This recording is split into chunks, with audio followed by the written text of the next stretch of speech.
We are in Buena Vista, Colorado.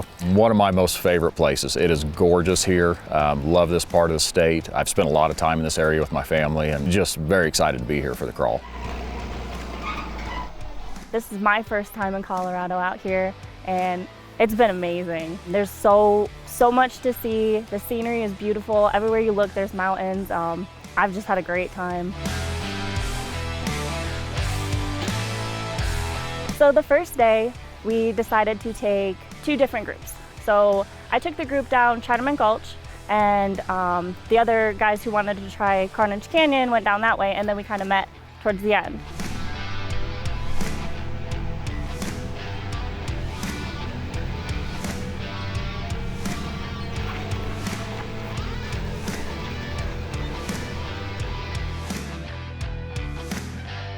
I have been on Carnage before. I have, about 3 years ago.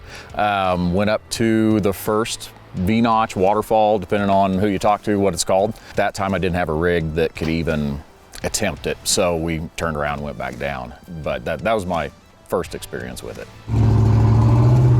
Mitch was first, and right at the bottom there's just like mud and water and just mosquitoes and a lot of bees. A lot of bees. Second experience with it, made it up to the same V-notch again. A rig capable of doing it. And I had high hopes for Mitch, I have to say, but... Why would you ask me that?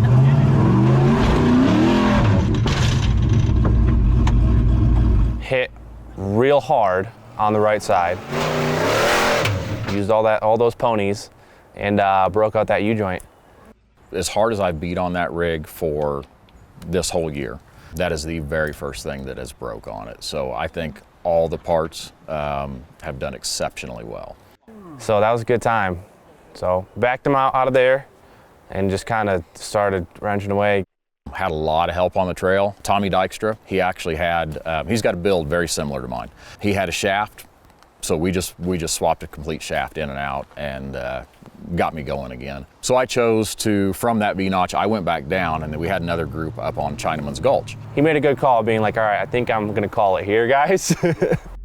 So I went back down and hit Chinaman's. Just about any rig could probably do it, but it's still challenging, and just being out here where you're at, it's definitely worth checking out. And then we had Nick go up next after, which that took a long time.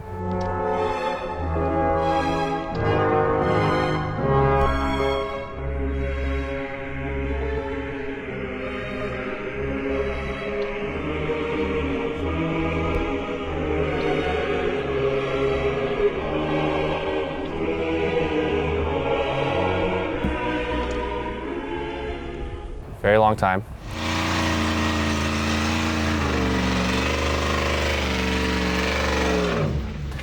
And then just that water didn't help out at all. It just made everything super slick. The rocks here are super slick. Finally, I think what he did on that like left line is he just kind of went up the off-camber line, kind of bumped it at the right time, and then finally like crept it, made it up, and just kind of got to the top, and then got to the little V-notch area, which was another fiasco.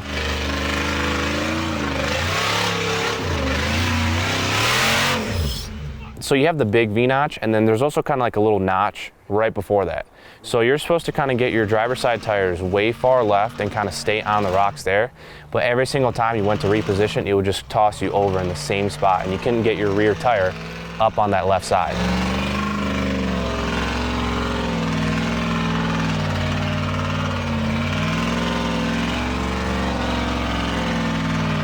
He had some difficulties on that. He fell sideways a little on it, a few times I think. So he had to back up and reposition a few times. That one was fun. He was getting really off camber off that, again, that left side. He's just so wide, it's kind of hard to make things work how you're supposed to. I gave it 2 or 3 attempts. Like, we were there for a long time, so I didn't want to waste any more people's time, and I gave it 2 or 3 attempts. My wheelbase wasn't going to do it. Right. And then having DOTs, non-stickies, like, it wasn't going to happen.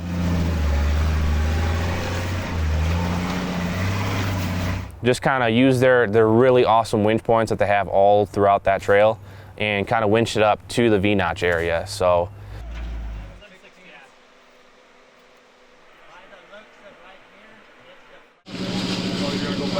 God. We are gonna be here all day. For sure.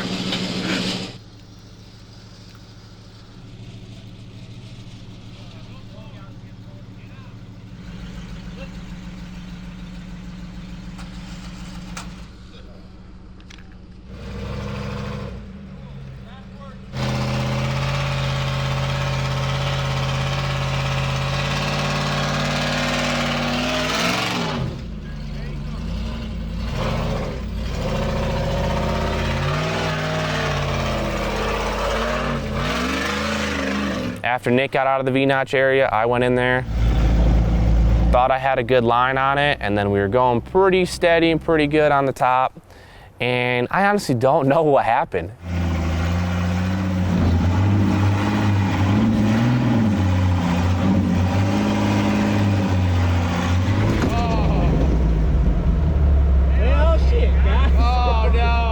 I think that rear passenger tire just kind of tipped off just a little too much and just had like a nice gentle lay on its side. So it happens, it was bound to happen. That's actually the second time that Jeep has been on its side.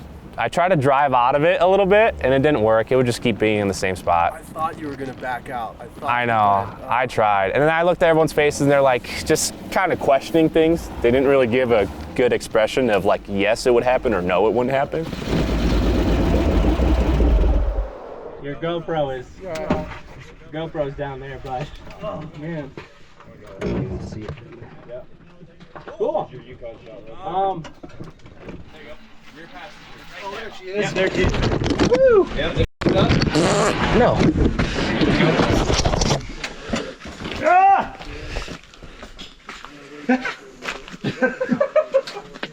Oh, yeah. This is probably a good PRP shot. Yeah, for sure. Get the shirt on, dude. You just tighten this down a little bit, get comfortable while I'm at it. But yeah, we just hooked up another winch to the top and kind of tipped it back over, realigned, and just went right through it.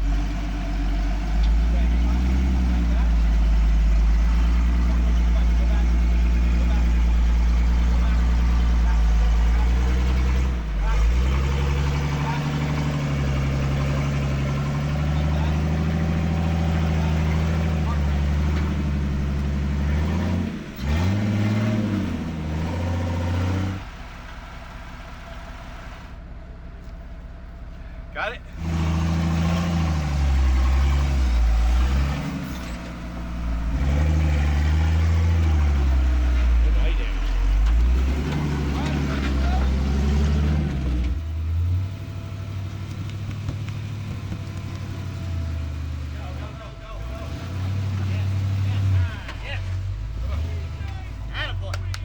His spotter their communication was spot on. Like you could not have it any better than that. Like he knew his hand signals, he knew like everything on it. And he just kind of tiptoed his way through, like crept the entire way, like used everything he possibly could and kind of made his way slowly all the way through the entire obstacle. Got to the V-notch and again, the same thing, kind of lined himself up good. Watched the spotter, watched everyone's reaction to how things were working, and he just, again, made it straight through there. He was the only one that didn't have to use a winch for anything over there.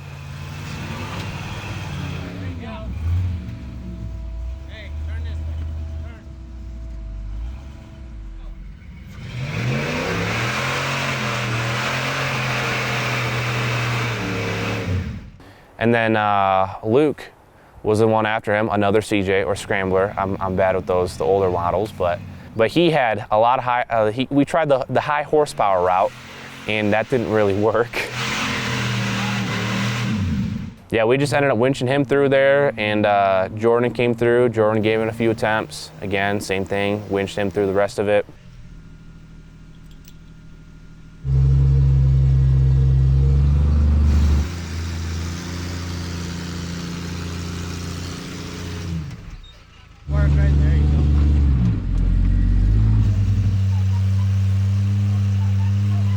It goes from like super gnarly to like medium gnarly going through, and then there's like a few oddball climbs in there, which was really cool.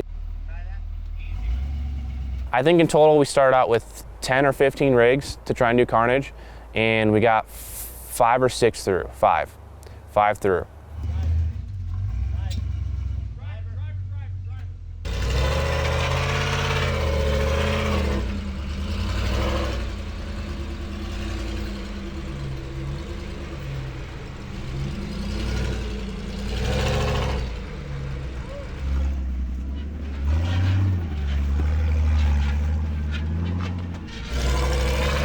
The exit on Carnage. I personally think that's a little easier than that V-notch.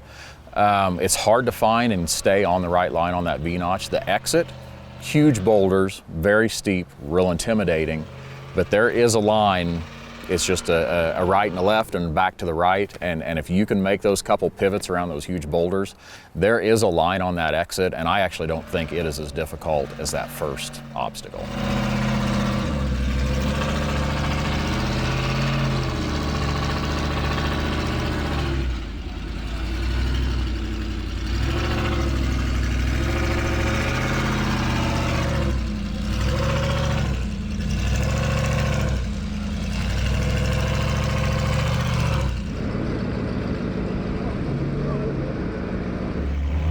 I was just sitting there eating my snacks. I was like eating some pickles. I don't know. I found some chips. I was just chilling, but it felt pretty sketchy. I'm not gonna lie, because you're like, there was like a huge cliff here, and then you're like angled this way though, and then you're trying to climb a 4-foot wall at the same time. So there was just so many different things going on at that moment. I was just like, I'm just gonna sit here and eat some snacks, you know? So you basically have to climb that middle rock over and then basically pivot off your left rear tire and just pivot all the way over, and you have to kind of still stay on the rock that's on the right side, but also still kind of keep your momentum up. And I was doing perfectly fine on that one without having to winch or anything, except it kind of shifted the butt end over a little bit and just high centered the rear diff. So had to hook up a winch, go maybe 2 inches forward, and then it got it all the way out.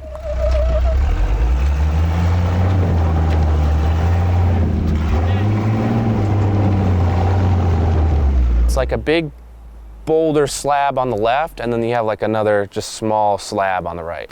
So you kind of have to stay on the left side and kind of use your right side tires, your passenger side tires, to stay on the edge of that groove. Because if you shift too far over, you're gonna go all the way down like the rest of the cliff. But if you just stay perfectly lined up, kind of watch your spotters and everything, you just kind of creep it right through. Get a nice, good, clean line, and you're straight through. Just creep it through. Carnage was a fun one, so it kind of burnt out my clutch by that point, so I couldn't really make it by that last time. So we had to like kind of pull a little bit of cable on that, which it happens with the amount of stuff that we do. And yeah, that was really about it on that one. I feel like that's your mindset already. There's a So that one was like just another, it was a 2-step up. I think it was like maybe a 2 or 3 foot climb. And I was watching Chris a little bit. And every time he was doing it, his front end kept coming up, but he didn't want to realign, so he came up one more time.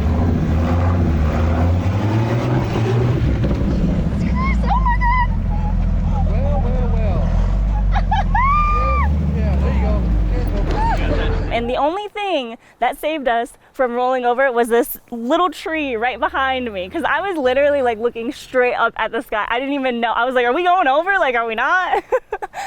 And the next thing I know, we're kind of looking at the sky. Backed up a little bit, realigned, and just kind of shot right on up. Oh my God. Chris is like, okay, let's be responsible now.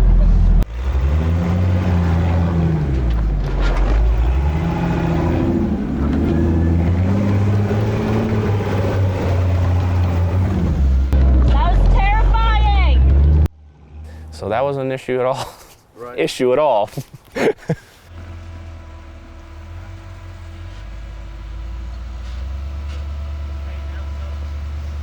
And then the CJ came through, again, no issues. He knows how to drive that thing real well. Hang on. Is he good on that? Yeah, he's already up. Come on.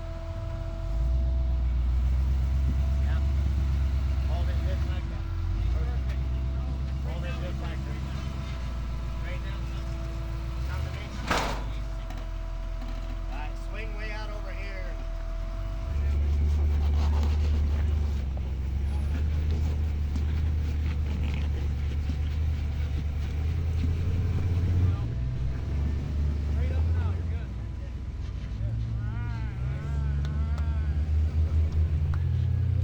And then we had Jordan come through, which Jordan was another fun adventure. It's just a TJ thing. I think that's what it comes down to. Well, with us, we have a lot of bottom weight. We have all the tons and all the weight of like the 60s, the 14 bolts, all that stuff. So we have a lot of bottom weight. He doesn't really have that. He's still on 44s. They're pretty lightweight axles. He's on 40s and coilovers, so you have that going for him. But I thought he had it, and then out of nowhere, the whole Jeep just tipped over. And it was very gentle, I have to say, and he didn't really have much damage from it, and we were able to recover him no problem. But being that lightweight on the bottom end, and then also being that narrow because they are JK44 axles, I think was his disadvantage. He couldn't really stay up on that big rock, so he repositioned a few times. And actually, I don't think he even winched up that second portion. He just crawled right up it, no problem. And I have to give him props because if it were me, I'd be a little gun shy after that just because it was like so tippy. Right. But he killed it, man.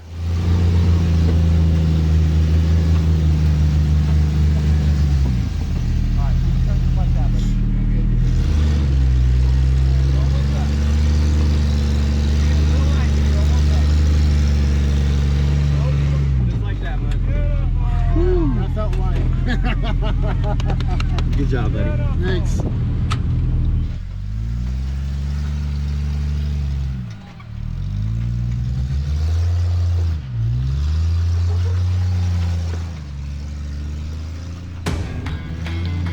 It was honestly probably like the bucket list trail. It has to be a bucket list trail. It's a really nice, gnarly trail.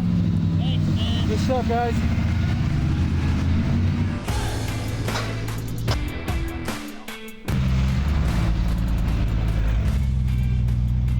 The second day we hit Holy Cross. I have nothing but good things to say about that trail. It has a little bit of everything for everyone. Super scenic trail. Yeah. Awesome, beautiful trail. Like definitely a trail to go do. Started out some issues on my Jeep on that one with some small little wire somewhere, bad ground. I don't know what it is. It's good now, so.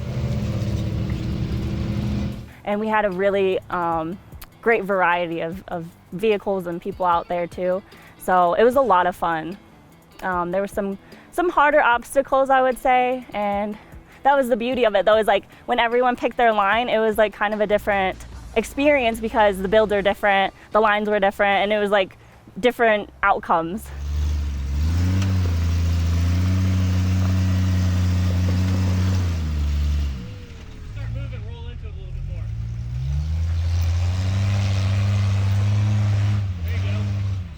That was my second time on Holy Cross as well. In my other Jeep about 3 years ago, I went up there with a Jeep club, made it to what I would call the first real obstacle on Holy Cross, and at that time blew a PSC line. That obstacle is what I would consider the first real obstacle on that trail. And you're probably over halfway into the trail at that point. There's a line to the right where a longer wheelbase can take it like a Gladiator.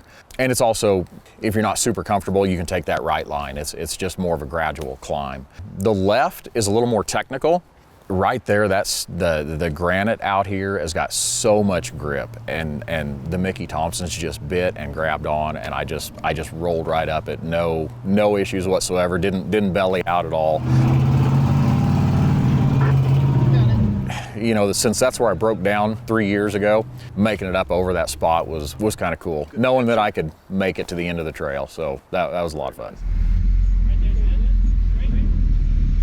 I had thought I was going to take the right line because it looked a little less steep, but I was talking to Austin, who has done the trail before, and he was like, you should take the left line. So I line up on it, and as I'm crawling up to it and my tires reach the top, I'm like sitting there, I'm like, I'm pretty like vertical right now, and so I kept looking at my tires to see if they were grabbing, and the fact that I'm pretty lightweight, I aired down because I have the beadlocks now. I aired down to about 6 psi, and the Baja bosses, I could just see them. They were like wanting to grab, so I just stayed with it, and then I just zoomed right up it, no problem.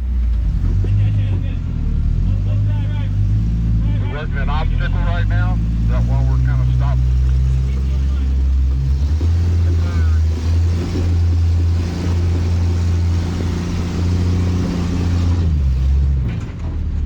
It's a great time to bring out your snacks, sit outside, go to the bathroom, take a thaw.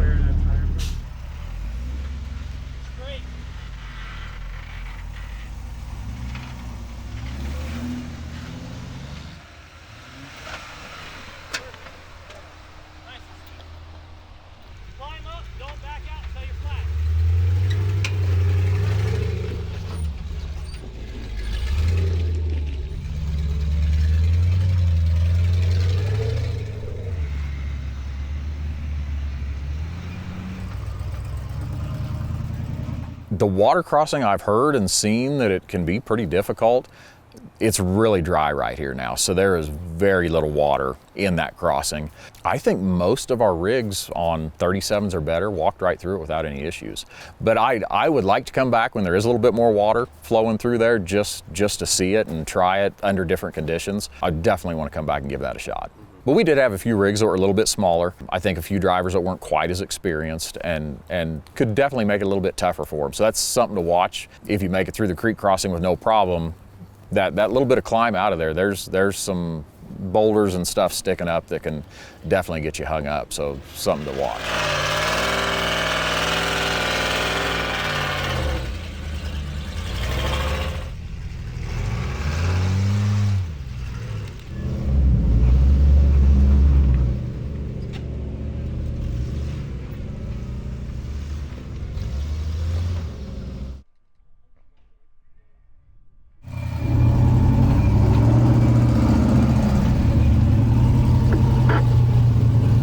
There was an obstacle there. I thought if I stayed high enough, I could work my way around it.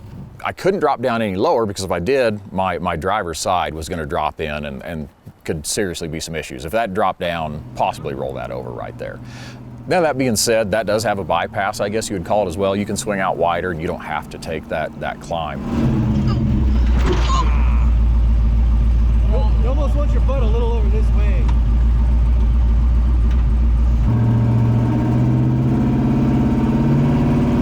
I decided to back out of it. It was just way off camber, and I learned my rig well enough. I was on the edge. It was right there as far as going over, and it was just too risky to keep shuffling around and trying it. So I just backed down off of it and took another line out and around.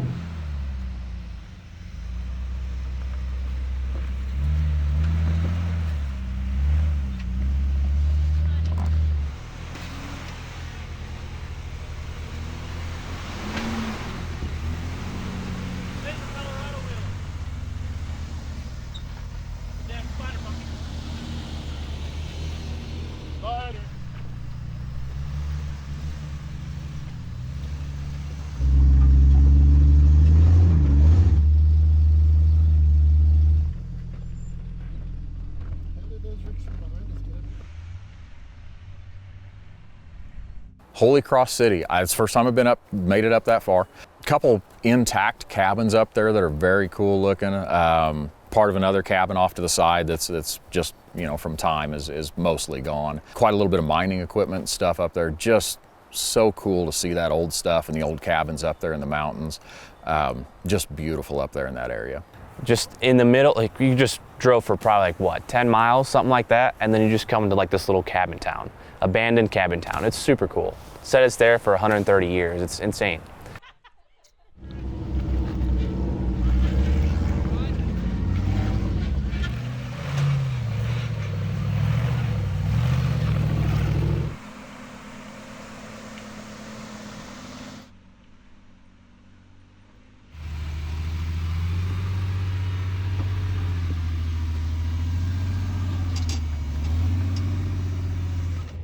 Cleveland Rock, which is just it's not a rock, it's a boulder, or it's a mountain, honestly.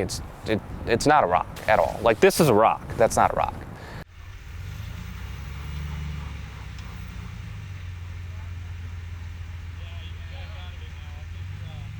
You get to that last point with that rock, that's what makes it a 9. So after you see the town, you want to try that rock, it's really cool. But it's an oddball shaped rock. You have the right side of it, which is a nice 4-foot overhang. It's a big overhang.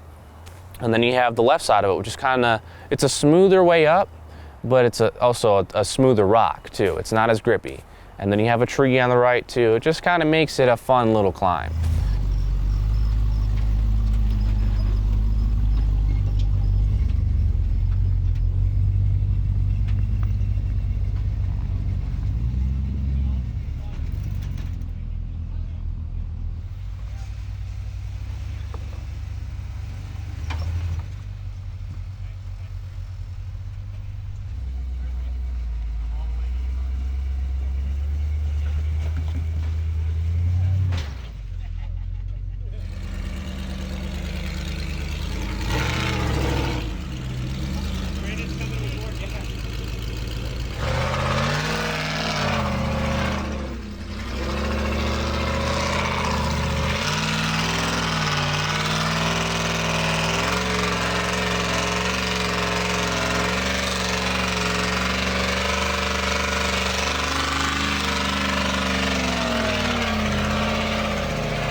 that one is, that's interesting.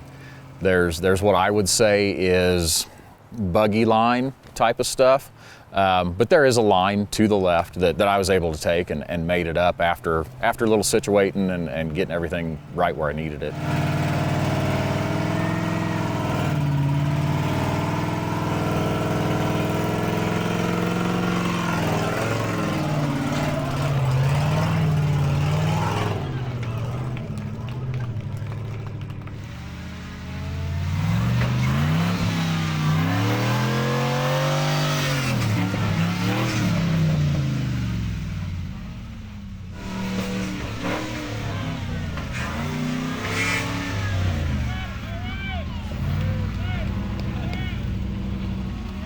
The thing on Cleveland Rock, once you get up there, you have to get back down somehow. There's no trail out. Dropping back in that can be pretty sketchy as well. It is extremely steep. You got to be very careful dropping back down that for sure. But once your front tires come down, you got to roll out of it. There's pretty good potential there for rollover, so you got to be careful and watch that for sure.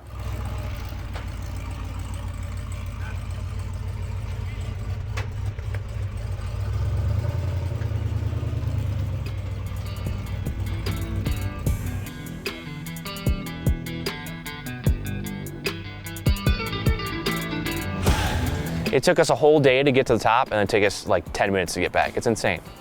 But no, it was a great time. That town was awesome. That rock was awesome. So I was saying, Colorado is my favorite state, but I've never been to the state. So there's always like, I know I've seen so many videos of it. I've seen everything. I've seen videos of Carnage Canyon, Holy Cross, like all these like scenic, like well-known trails. And finally getting to like be out here, like, you know why. You totally understand why. Like they're so well known and so nice. It's beautiful out here. We are on our next to last stop at the Great American Crawl. Buena Vista, Colorado. Had a fantastic weekend out here. Really appreciate everybody that came and joined us. Appreciate everybody checking out this video. Next stop, which is our last stop, Table Mesa, Arizona. You can find us on Facebook, the Great American Crawl. Hope some of you can join us out there.